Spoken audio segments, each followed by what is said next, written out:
Bonjour à tous et bienvenue sur videobourse.fr pour une nouvelle analyse moyen terme de la paire euro-dollar d'après des graphiques en journalier, ce qui veut dire qu'une bougie représente un jour de cotation.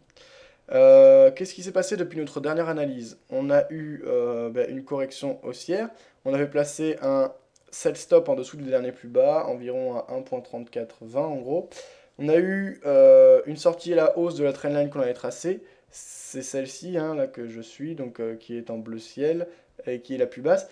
Elle s'est avérée peu fiable puisqu'on a eu une sortie à la hausse, suivie d'une toute petite accélération. Et ensuite, on n'a pas du tout réussi à franchir la moyenne mobile exponentielle à 50 jours, qu'on a ici en blanc.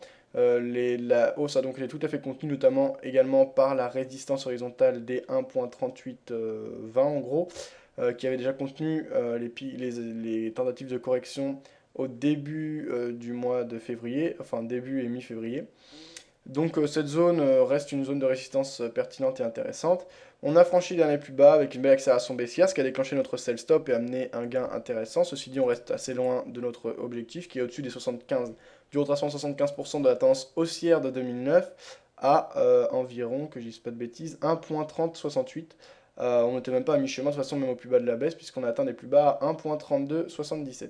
Alors c'est une position risquée, oui et non. Elle est risquée puisque le pourcentage de chance de perdre de l'argent sur ce trade est bien plus élevé. On doit respecter un ratio 5 pour 1, c'est-à-dire que notre objectif est 5 fois plus grand que notre stop loss. Ceci dit, si on atteint notre stop loss, ça mènera une perte largement gérée et qui reste tout à fait acceptable pour nos capitales.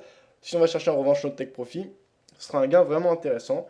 Et là, vu qu'on a une belle configuration de breakout, on n'a pas à s'inquiéter, tout reste encourageant dans ce trade et tout reste possible. Même si voilà, on n'a pas d'arrogance ou de comment dire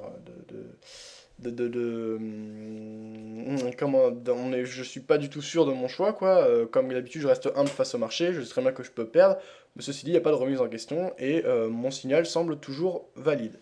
Qu'est-ce qu'il y a d'autre à dire? Vendredi, remise en question de la tendance baissière.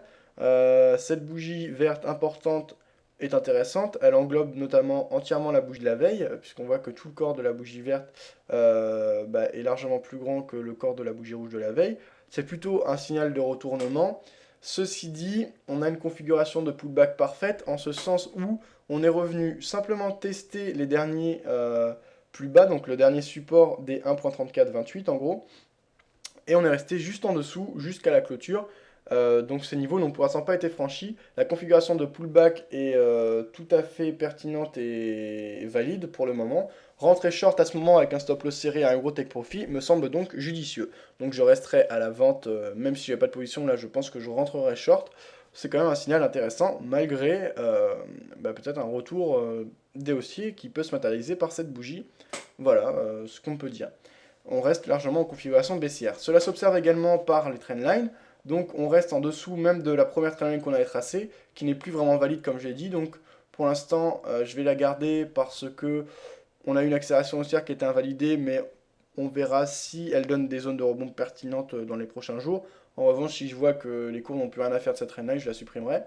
Et la nouvelle trainline qui me semble plus pertinente maintenant est celle qui relie le plus haut observé voilà,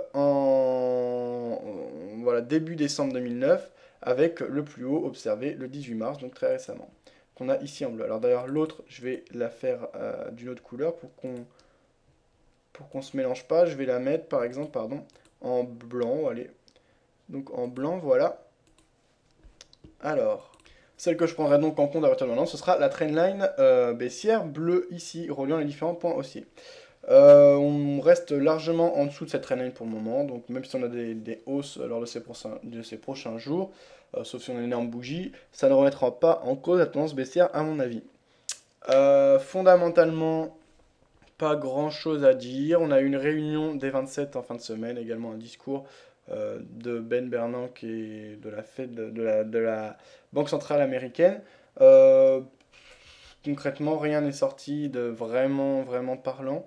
L'intervention de l'Europe à 2 tiers et 1 tiers par le FMI concernant la Grèce, bon bah ça indique que l'Europe ne prendra pas, c'est un signal quand même assez fort puisqu'on sait qu'il y a d'autres pays européens qui sont en difficulté, l'Espagne, le Portugal, l'Angleterre, certains pas, l'Italie également.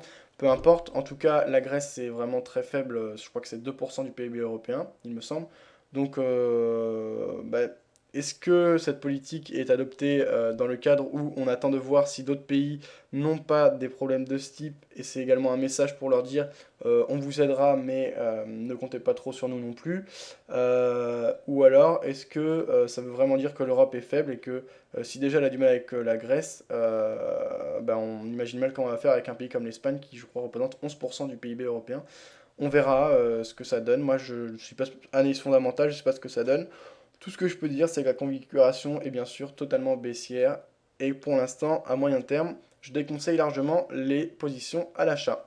Voilà, bah, je pense avoir été assez clair. Si vous avez des questions, des idées, des remarques à faire relatives à cette analyse, n'hésitez pas à m'en parler sur le forum, sur le chat, par mail, etc.